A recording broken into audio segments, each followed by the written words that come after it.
Hey, welcome to the channel. My name is Jason, and here I talk about all things story. And the story I'm talking about today is episode 73. Man, getting close to 100, but anyway, 73 of my ongoing series, Worth 1,000 Words, where I write a short story inspired by a piece of artwork, exactly 1,000 words. So today, I know I've had some weird experimental failures the last few episodes. This is a bit more of a straightforward story. No second person, no stories that go nowhere. I believe this has a beginning, middle, and an end, and something that is cohesive. So at least I hope so. I hope so. And this artwork is quite synthetic. You've seen this thumbnail, but you will get a better look in a moment here. So I went to a soundtrack that I haven't listened to in some time, a film I haven't seen in some time, and that is the soundtrack for Ex Machina by Ben Salisbury and Jeff Barrow. It is a great soundtrack. Great movie. They're both amazing composers. They've done the soundtrack for Annihilation and some other ones I can't quite think of right now. Maybe even the devs. I'd have to look it up. Maybe the dev soundtrack, because, Alex Garland has directed all three of those. But anyway, check it out. Check out the film if you have not seen it. Fantastic film. So let us check out this week's artwork. This week's artwork is titled Let Down, and it is by an artist, and I had to use Google Translate, so it could be incorrect. Xiao, which actually means small in Chinese, so I don't know if it's a nickname or what. But anyway, he is from China, clearly. So let's take a closer look at this piece of artwork. It is haunting. It is dreamlike. I absolutely love it.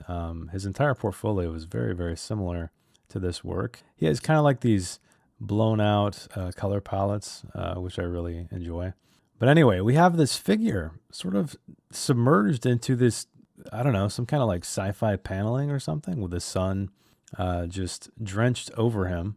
And the funny thing is, though, is he's working on this panel that is connected to these, whatever it is around him, these walls and things like that. But his head looks like it's dissolving. It's smoking away. And it looks like in the bottom corner, we have a small bird. Very unique, very original kind of image. I love the contrast of the figure and the composition and the focal point and this little bird off to the side. It's such a great thing. And just the mystery surrounding the entire environment. It almost looks like he's, I don't know, on a spaceship. Like it's really difficult to tell. Xiao, thank you so much for this this dreamlike piece of work. I look forward to writing a story. Thank you for the inspiration. All right, let's see what I came up with. Gui dreamed of red. The color receded to the size of a fingertip, set inside a circular panel on a shadowed wall, then blinked. He blinked back. The console arrayed with knobs and buttons sat in front of him. Gui turned a knob and flipped the switch on the console without thinking. Work only he could perform. Important work. The knobs and switches told him this. His fingers that worked the controls expertly told him this. Cables anchored to the back of the console jittered and swayed. Some attached to the wall to his right, where red lights set in panels blinked. Others attached to featureless cubes on the ceiling. The final two reached out across the sun-bleached and rust-kissed hull of the machine that was his home. A vast structure that could have been a vessel at sea or a city in itself, though Gui only knew this spot. He stopped his work to consider that thought. He studied his workspace, noting his sunken perch that led to the tunnels below, the pipes and wires and bolts stretching out in front of him and behind him. To his left, the sky was almost gray, the sun burning away the blue. At least he worked outside. At least he could see the sky. His console beeped, and the panel lights on the wall beside him strobed. All right, he said. Gui went back to work as the sun crawled toward him. He made a game of it, seeing how many signals he could perform before its edge reached him, which would mark the end of a shift. He worked furiously, moving beyond conscious speed. Soon he was an observer of his actions, his hands flying across the console, a mathematical art form he couldn't take credit for. The cables whipped around, angered. His carefree gamification was an offense to his work. Disappointed in himself, he commanded his hands to slow. Gui's work was important. He couldn't jeopardize that. The details of that information were at the edge of his mind, then lost. The cables were arteries surging with lifeblood. Gui directed the flow. Yes, that must be it. His arms and hands exhausted after their frenetic performance, Gui decided he'd earned a break. The sun was almost here. Gui placed his hand on the cool metal, fingertips ready to meet it. Then something else reached him before the sun. A bird, small with a red-capped head. It hopped over to his hand, looking down at it as if it were a quartet of worms. "If they were," Gui said, "they'd be too much for you, little one." The bird cocked its head one way, then another. "Disagree, eh?" The bird hopped closer and tapped its beak on his index fingernail, then his middle, working its way across them. The bird looked up at Gui when it reached his little finger. "Ah," he said, "but it's not the same, you see." He lifted his hand and wiggled his fingers. He felt the sun. His hand held in the light. He saw something peculiar, translucency, then shapes beneath his skin, almost like the cables attached to his console. "Well, that's not right," Gui said. The bird appeared to shake its head, though nothing seemed right anymore. Gui tucked his arm back in shadow. The sun would overtake him soon. It moved across the platform, faster and faster. The bird seemed to realize what troubled Gui and pecked at its approach, scratched at it with its slender talons. Eventually the bird tired. Its beak was powdered with dust and speckled with flakes of rust. Feathers bristled as the bird's chest rose and fell at a pace that worried Gui. "It's okay," Gui said. "Thank you for trying." The bird ignored him and pecked and scratched at the edge of sunlight with a fury, its wings fluttering to lift it up to strike down hard. The poor thing, Gui thought. The sunlight had crossed Gui's shoulder. Pleasant at first, then it burned. His skin, dry and cracked, which he hadn't noticed in the shadow, peeled away, carried on a breeze he couldn't feel. Finer and finer his airborne skin became, granules carried away into the sky. "I suppose my shift is over," Gui said. He anticipated his submersion into the great machine, where he could rest, but nothing happened. The bird bounced up and down, wings beating. Its red-capped head seemed redder, like a dream. Gui lay his hands on the console. He touched the knob. More flesh crumbled away. His concern grew as he faded. Memories, or what he thought were memories, fled to corners he could not find. "Can you help me?" Gui asked the bird. The bird chirped and bounced, agitated as the sunlight flooded over Gui. "It's all right," Gui said. "Thank you for trying." Gui saw the skin lift from his face, first a membrane, then a screen of particles that muted all the details and color around him. Not much color to be had, except for the red-capped bird. It was the last thing he saw before emptiness was all he could perceive. "I'll be fine," Gui said before his mouth turned to dust. Gui's thoughts were all he was left with, and those weren't much. He chased them like the bird had chased the sunlight, fought them as the bird had fought the sunlight. And just like the bird, his energy dwindled to nothing. A void consumed him, dissolved him to particulate, drifting on a current like a surge of lifeblood. A flash of red. It receded to the size of a fingertip, set into a panel, set in shadow. It blinked. Gui blinked to reveal a console full of knobs and buttons. He went to work, because it was work only he could perform. Important work. From the sky bounded a small thing. A bird, red-capped, like a dream. No, like a memory. "Hello, little one," Gui said. "I am glad to see you again." Another long one, so I will speed it up even more for you.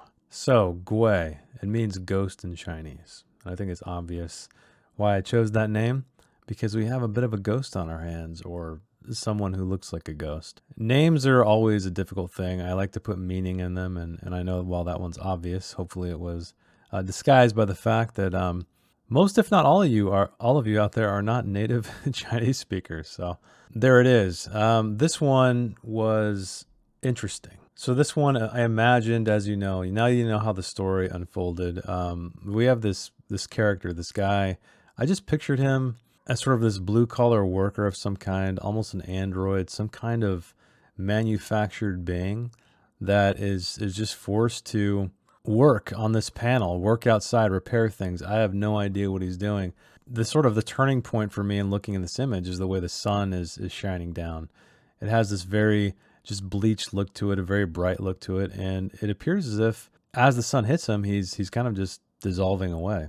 And so what I initially thought was, well, what if this guy was, like I said, he was this expendable thing that maybe the sunlight is poisoned. Who knows? Maybe the air outside. I have no idea. The atmosphere, whatever it may be.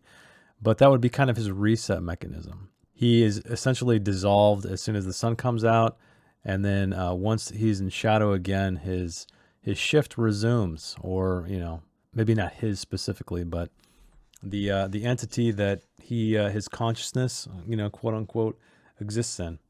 So why did this one take me so long? Well, I don't know if you were able to tell in the writing at all, but I would constantly move to the top and the bottom, because I was trying to figure out how I was going to make this impactful to some degree. So we have this bird in the bottom right, who is a very key figure in this entire thing. The bird remembers who Gue was, because it seems like it's upset that the sun is going to take away his friend.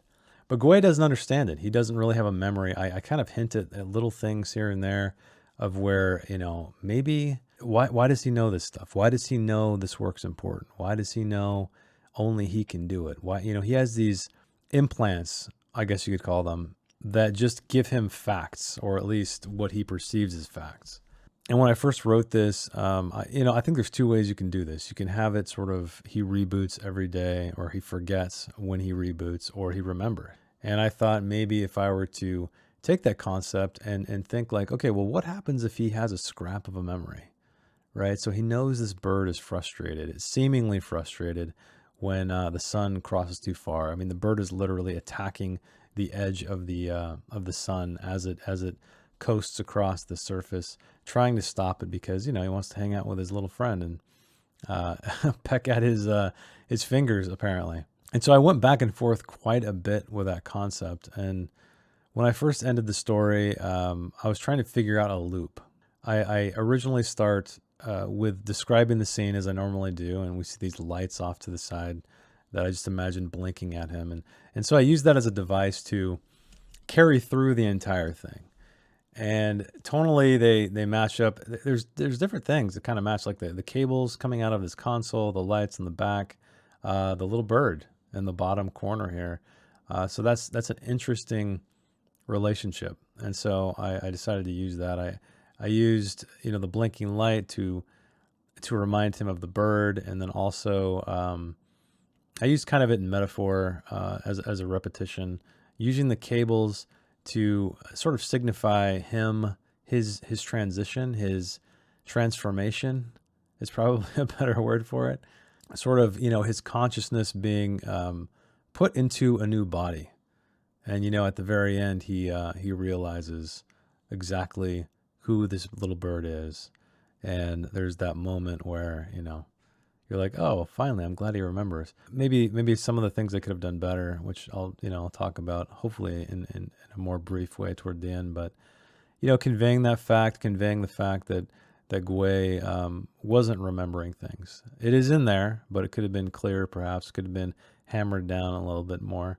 And also the description of the environment. It's such an interesting environment, and we're honestly just given a very small fraction of it. So I imagined it to be this just massive structure. This plane, this ground, kind of just almost moving out infinitely somewhere. And I don't know, there's something I really like about the palette on this, because it's so bright. It's almost like desert-like where he is. And that's something you don't really see in a lot of sci-fi stuff. You see a lot of darkness. You see a lot of cool tones, things like that are really prevalent in those. And something, it's just kind of a interesting thing to have the light informing the action and the artwork. And so that's what I went with. So who is Gue? I decided he was a synthetic entity that unfortunately is not impervious to sunlight. But there's a little piece of memory that keeps growing every time he comes back, driven by the bird and who is his little friend off there in the corner. And I just imagine this going on and on and on and on. I guess that's another thing that could have been more interesting, is having it maybe have a quick succession of these resets to where you kind of completely comprehend the cycle and maybe how many times this has happened, because there's really only one cycle that happens during the story. So you may not get quite a great idea of exactly what kind of cycle this guy's on, what kind of, not torture, but this purgatory, this eternity of some kind. That is, and I don't think he doesn't feel bad. We feel bad because we can imagine what that is. And so I think that's where the empathy comes in. So having him reset a few times in the beginning would have been a stronger setup, just to help really hone in on the concept of what I was going for. And I think with these short stories, that's always the challenge, is trying to figure out a nice ending. And I always try, as I repeat myself over and over again, I try to bring it back to the beginning somehow. Sometimes more than others, sometimes not at all. But I love a cyclical story where something sort of ends where it begins and begins where it ends. And conveniently, this worked out with that concept. And it's funny because the only thing that really the only thing that really gave me that idea was the fact that looks like he's dissolving into the air. That's it. I think if you were to take that element away and just have this guy sitting there working on this console, bird off to the side, everything exactly the same, I would have told a very different story. And so I think it's those little elements that you notice that really change the course of a story, and those are the most entertaining things I find when I look at these pieces of artwork. And so I always think of that too when I'm writing stories not from artwork, like my longer form novels. I try to think, what kind of small elements can I add that just give that little bit of extra character that may or may not sway the story in one direction. I notice this a lot with movies too, and I think I've even talked about this topic in this section before. Every item has a story. Every object has a story. Every object has a reason and a way to reveal character too.